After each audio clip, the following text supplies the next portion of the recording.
out-trolling Trump. That's what Gavin Newsom is attempting as he eyes a presidential run in 2028. But is there a political downside to mimicking the person you can't stand? Let's find out in Whole Hog Politics. I'm Bill Sammon, joined by my old pal Chris Stirewalt. We both work at The Hill and News Nation, but only you, Chris, work at writing Whole Hog Politics, the newsletter published every Friday in The Hill. And, you know, Chris, as we know, California Governor Gavin Newsom is getting a lot of attention these days for basically imitating President Trump's bombastic mannerisms, ranging from the all-caps tweets to, calling his California redistricting plan beautiful, which is an obvious mocking reference to Trump's own big, beautiful bill. And insulting people. Some say that this kind of mockery works, is putting, is helping a party that doesn't seem to have a lot of effective leaders, and is certainly helping Newsom become one of the more effective leaders in the party. But you say that there may be a corrosive downside to this kind of strategy. Explain that. Well, I mean, Whole Hog Politics isn't supposed to tell you how to live your life. It's supposed to tell you who's going to win elections. But this week, maybe a little departure, only in the sense that I think that Gavin Newsom is pointing the way of where politics will go from here.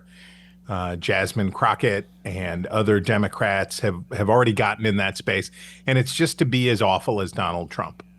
And Trump didn't coarsen the American culture. He certainly accelerated it. But Trump's success in politics, success always spawns imitation. This has been true from the first cavemen who elected a chief. The success spawns imitation. And the imitation of Donald Trump was inevitable among Democrats. And we remember initial sort of failed attempts, starting in the Republican Party with Marco Rubio and others, to talk about genitalia and do all this stuff. Small hands. I remember, in fact, I was at the debate where Marco Rubio tried to out-Trump Trump, and the conventional wisdom, and it was really pretty much universal, was that it didn't work, that it was a bad idea to try to, get into a mud fight with a pig or whatever.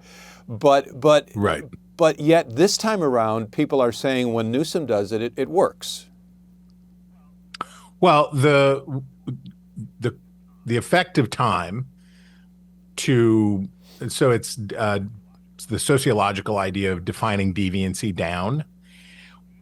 The standards are lowered. You can talk about the Overton window about what ideas are acceptable or permissible and how it moves and changes, but there is just more directly a ratchet effect that defines what is deviant down, because you're basing the new standard for what's deviant on what came right before it. And we're talking this morning, the FBI has just searched the home of John Bolton, who was Trump's national security advisor, who turned into a pronounced critic of Donald Trump. There was a time, right, where that would have been it would have been an unimaginable. Now it's story. A shrug emoji. Now it's like, yeah, well, that's how they're doing it right. now. That's just how it is. If you badmouth Trump, you don't be surprised if the FBI comes to your house and tosses your underwear. Now that's Friday. It's a Friday. That's just Friday. So this is the ratchet effect. And I think what you're saying with Newsom's pretty good at it, I have to say. He's cruel. He's taunting. He has, and the most important part in all of this stuff is irony. And I have my theory of the pumpkin spice latte, the unifying political theory of the pumpkin spice latte, which I know I've bored you with before, but it is that Starbucks does not care whether you enjoy your pumpkin spice latte ironically or sincerely. Just buy a pumpkin spice latte. Gavin Newsom doesn't have to care whether you like his content for the lols or whether you sincerely believe the things that he says. That's how Trump succeeded so wildly, is that the consumer of the political content can decode in their own heart. Do I mean this? Am I kind of kidding about this? When Donald Trump would say things like, we're going to take Greenland or we're going to do whatever, is he owning the libs and trolling, or does he actually mean it? Doesn't matter. Just buy the pumpkin spice So when latte. he says, maybe I will run for a third term, I don't know. That's another example of, his supporters, I think, as you point out, will say, when he actually says something and does it, they say promises made, promises delivered. When he says something and it's like, oh, I might run for a third term or I might annex Canada or whatever, they say, oh, we're being ironic, we're being cynical, we're owning the libs, we're having fun with it. But I think when the other side does it, there's a similar danger. Right. When Newsom now is just, fully embracing these kinds of tactics, these kind of communications tactics, the question then becomes, well, which part of it does he really mean, and which part of it can he then say, if you get in trouble for something, you can say, well, I was just trying to out Trump. I was just kidding. Right. This is the in journalism, the equivalent is, I was just asking questions. Yeah. Right. What are you getting so mad for? Jon Stewart has been through a whole evolution and actually has ended up being a very interesting person. I did a show one time and I found the discussion interesting, but the original gimmick was, I'm going to say serious sounding things. If you attack a serious sounding thing, I'm going to say, oh, you're just arguing with a comedian. We're just here for the jokes, man. I don't know what you're doing. So it's a Mott and Bailey strategy, so that whatever you say, you can just move to the other place if it's not working out. And I think we have a lot of politics like that. And Democrats are so desperate for somebody who can punch Trump in the nose. They're so, the fear of Trump, as the great philosopher Yoda told us, fear leads to anger and anger leads to the dark side. And for Democrats, their fear of Donald Trump, which they have carried with them now for years, manifests in anger, and then anger allows for all sorts of conduct and behavior that, Gavin Newsom's Twitter and Instagram content just 5 years ago would have been like, are you having a stroke? Do we need to medically sedate you? And now it's like, hey, finally, some Democrat knows how to fight fire with fire. I've never been on Jon Stewart's show, but one time he actually used me as the topic of his monologue and really ripped me. My wife was quite upset. I thought it was kind of funny. Although I will say this, I will say this. I was once on Bill Maher's show with Joe Biden and Ben Affleck, which was a surreal experience. You didn't have to bring that flex out. I did a name drop, but I was humble bragging. I had to out humble brag you, right? Yeah, you had to do the 20 megaton. That's fine. All right, Chris, I want to just read a sentence or two from your wonderful column this week that I think really kind of brings it all together. The radicalism on the right and the left have prospered in the world that irony made, both as a reaction to the nihilism inherent in a cynical worldview, and because in a world where it's hard to tell what's real and what's a joke, truly outlandish ideas can bump around without drawing the kind of heat they would have in a more sincere time. You contrast this time that we're in, which is not a sincere time, with like the 90s and the early aughts when we were in a kind of an overly serious time. And man, you can't make a joke when we're talking about things like a hole in the ozone layer. And, and what this period that we're in now is almost a reaction to that overly serious time. Yeah, the PC of today, which now goes by the name woke, but it's the same concept as the political correctness of the 1990s. But here's what's different. In the 1990s, it was the thought police and the speech police, and they were on the right and they were on the left. And James Dobson, the founder of Focus on the Family, died this week. And that's what got me thinking about all of this stuff. The strong, sincere moralism on the right, and of course, I always think in moments like these about Hillary Clinton's famous or infamous 1993 politics of meaning speech, in which it was like, this is deadly serious. This is the most important, most serious stuff that we're doing. And the stakes were high and all that stuff. Now, in the woke, and you can call it cringe versus base or woke versus MAGA or however you want to do it, it's not serious. It's sort of profoundly unserious because the goal is not to suppress, it is to own, right? To target, to troll, to punish, and it's basically an alchemy by which you can leverage the embarrassment and suffering of other people into likes, contents, votes, whatever for yourself. I'm going to read one more passage from your column because I just think it's so good. 21st century America is richer, freer, and safer than any large nation or empire at any time in human history. We're bursting with innovation and growth. But it's also true that a great deal is falling to pieces. Our culture is frayed, our institutions are weak, and civic virtue is hard to find. Decency has often been replaced with cruelty, abetted by the indispensable tools of the cruel, cynicism and irony.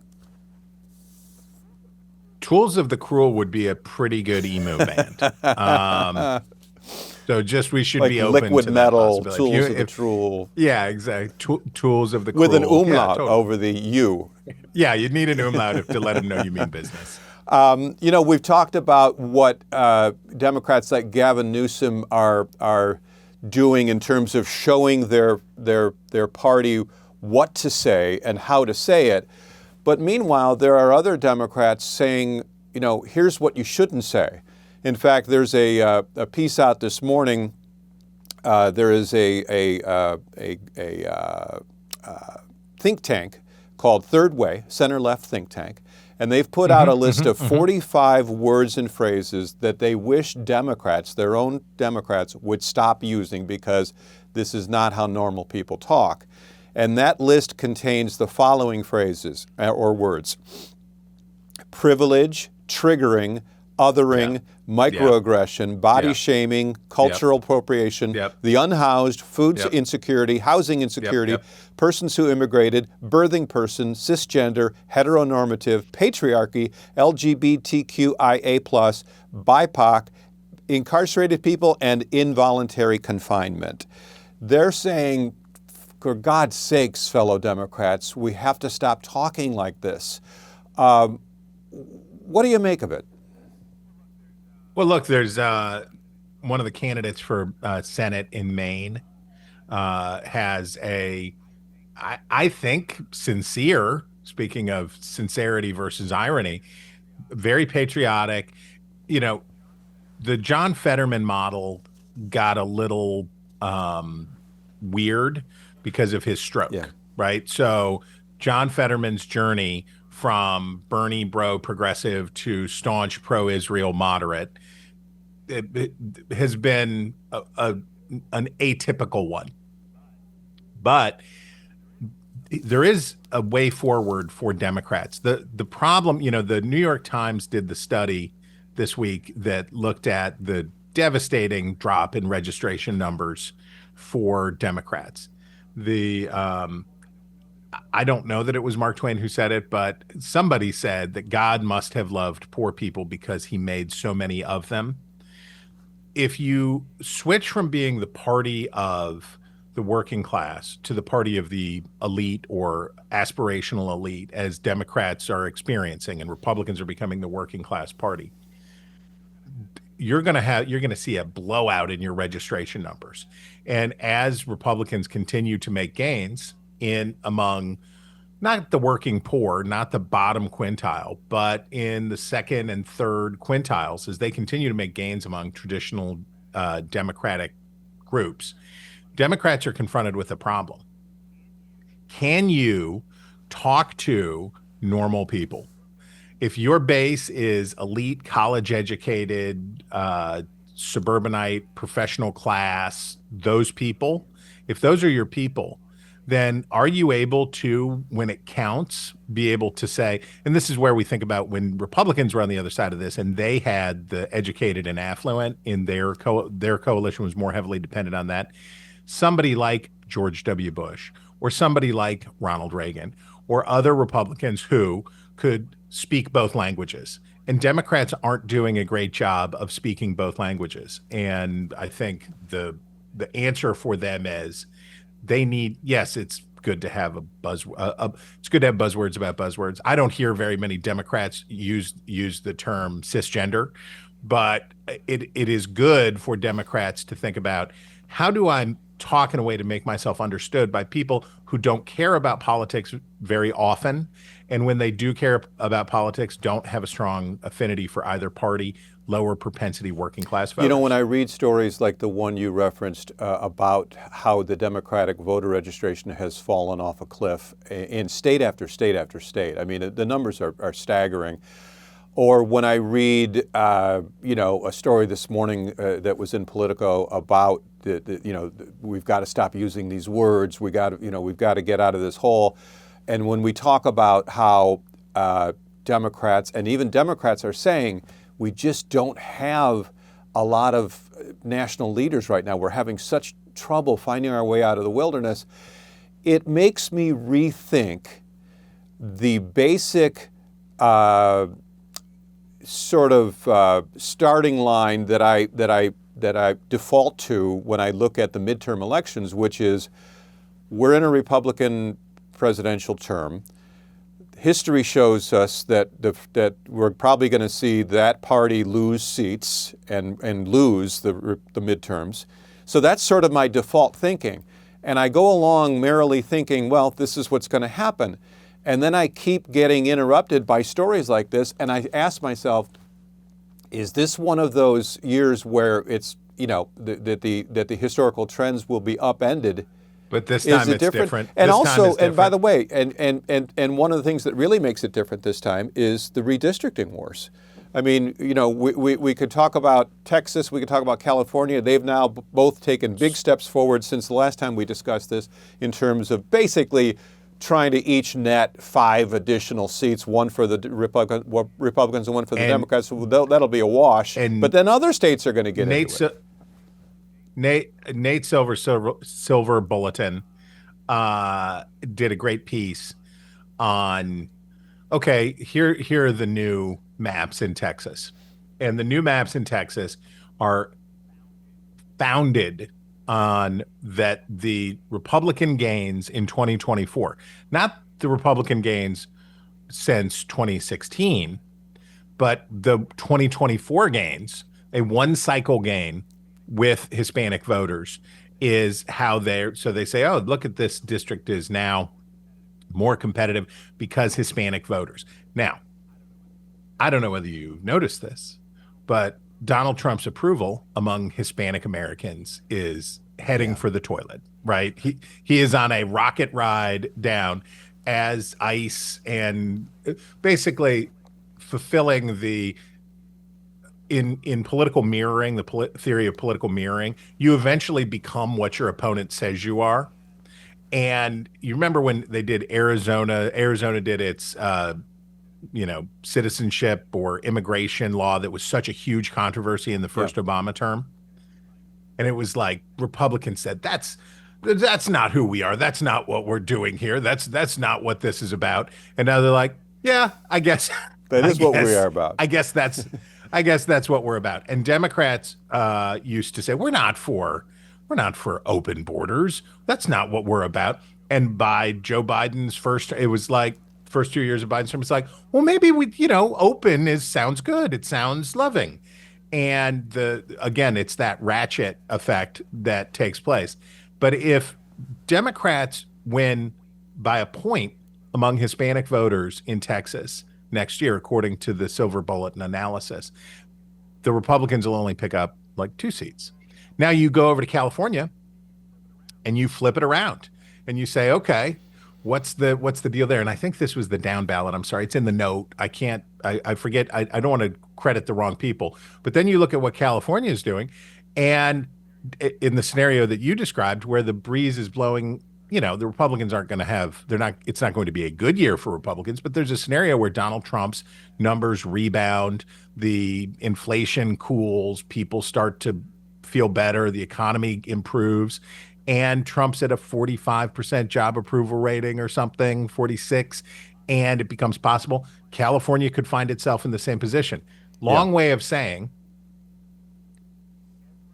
every midterm election is a referendum on the party in power. You can gerrymander it, you can do whatever. You can snatch a seat here or snatch a seat there, you can do this, that, or the other thing. But if Donald Trump's job approval, I think this week his approval rating is right at about 41%.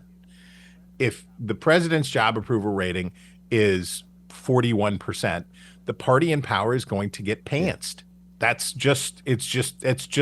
We can, Democrats have structural problems.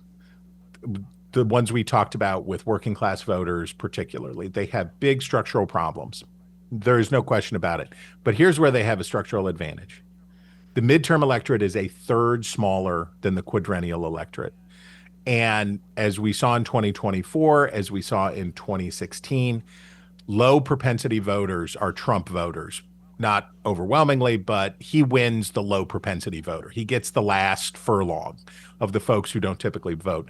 Among high propensity voters, Democrats stomp. And that's what happened in 2022, right? The reason that Democrats didn't have as bad a year, they had a bad year, but they didn't have anything like the bad year that they would have had in 2010 or 2014. Other midterm losses for Democratic incumbents were mitigated because of the Republicans were high on their own supply. It was a weird episode for Senate Republicans.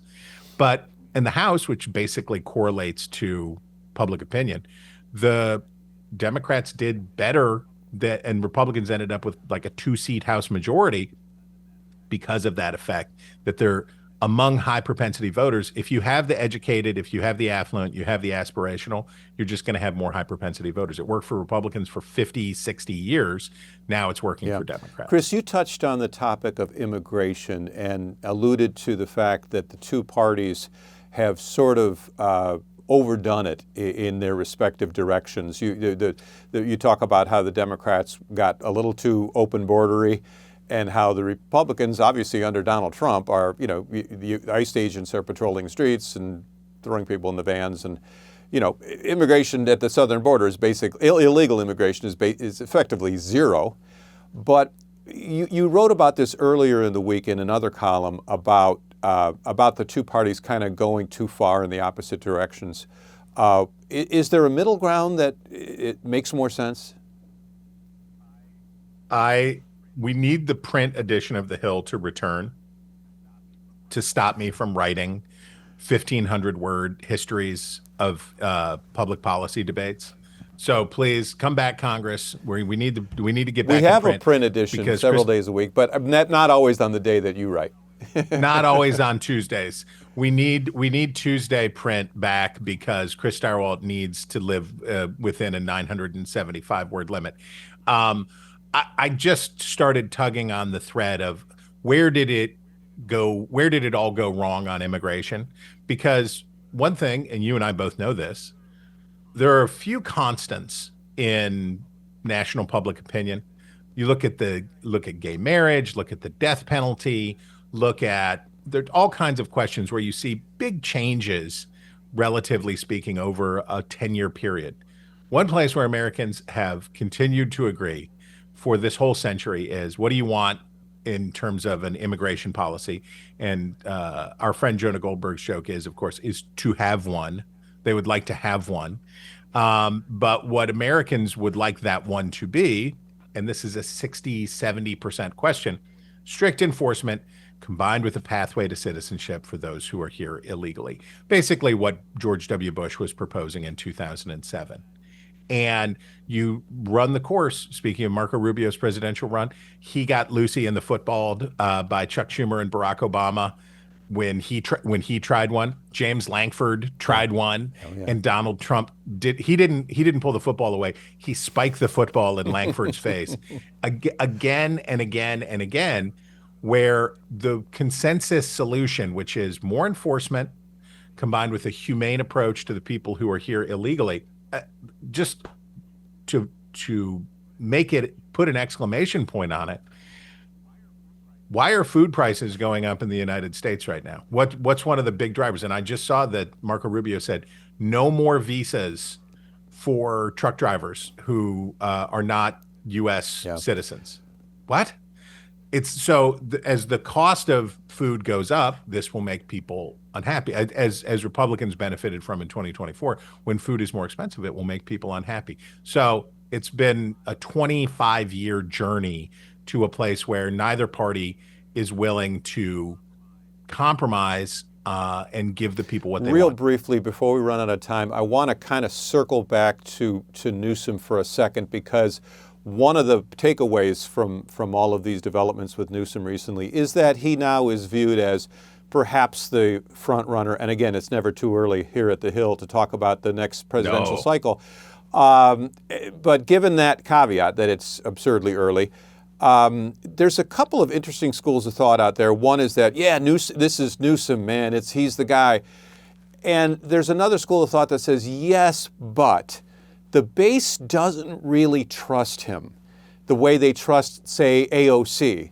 Say what you will about AOC and whether she's electable, but I mean, she has an army of true believers who believe that she is not cynical or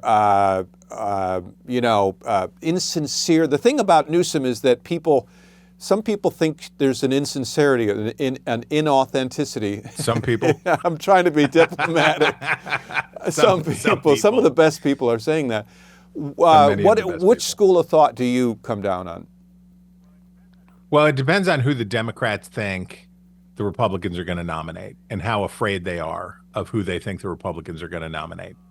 Right now, they think it's going to be J.D. Vance. It's a good bet, right? He's the sitting vice president.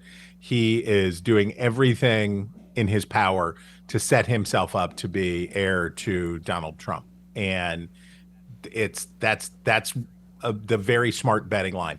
If it's J.D. Vance, right, the Democrats will not fear him very much, right, because they think that he is a figure of ridicule. And that's a big part of Newsom's shtick, is calling him dumb and, the memification of making him have a big fat face and doing all of the stuff. You saw J.D. Vance was walking through Union Station. People said not nice things to J.D. Vance. So there's not a lot of fear among Democrats about J.D. Vance right now. I think that's probably a mistake. I think he's probably a more formidable candidate than they think. But that is all to say, if J.D. Vance seems like he is the clear frontrunner for the Republican nomination, Democrats will get weirder than Newsom, or they will be strongly tempted to get weirder than Newsom. You and I had a moment I will always remember. In 2012, we were at Iowa State University at a debate, and our old friend Chris Wallace asked a question of Michelle Bachmann and said basically to her, "You're a member of the House. What are you doing here? No, nobody's been elected to the presidency from the House since James Abram Garfield. And come on." And do you know what she said? And you and I caught your eye right at that moment. She said, "Any one of us on this stage could defeat Barack Obama." And I looked at the stage and I said, "Oh, oh no, you guys are in big trouble because you think that." And she said, and the real question is, which one of us will be basically the most radical? And Democrats, if they believe that J.D. Vance is going to be the guy, then they're going to have their own Michelle Bachmann discussion, and AOC is the one. She's definitely the Democrats' Bachmann, and she could do really, really well because she's she's not pretty politically gifted. She's very politically gifted, and as you say, she has a base of support. Yeah. Gavin Newsom has likes online. He's governor of a big state. He has a lot of structural advantages. He has nice hair. He has a pretty family. He has a lot of the traditional advantages. but I don't know that many people trust him. Look at his job, and I'll shut up. But look at his job approval ratings in California. They're up from where they were, but they're still, mid 40s, low to mid 40s in a state that's overwhelmingly Democratic. I'm not saying that it precludes him, but I am saying that that's a warning He has sign. online followers. She has an army of people on the ground who will go to battle for her. Chris, you are also the host of The Hill Sunday, which is our Sunday show on News Nation. What's happening this weekend on The Hill Sunday? Raw excellence. And I mean that sincerely, not ironically. We have Eric Schmidt, senator from Missouri, as Karl Rove would say. We have a great Democrat whose name is escaping me right now, who we just booked. And I'm sorry, Democrat, that I can't remember your name right now. And we later. The one I'm most interested in, sorry, politicians, is we have a really good discussion about so we're going to do a series on America's 250th birthday. And we're starting now we're going to try every month or every few weeks to talk about the founding, to talk about ideals of America, to talk about our history, to talk about that stuff. And Jonathan Rauch has a really interesting new book about the religious nature of America's founding and religion's role in American politics. We have a really interesting conversation with him that I'm excited to bring people. We're out of time. I'm Bill Sammon, again joined by my old pal Chris Stirewalt. We will see you next time on Whole Hog Politics.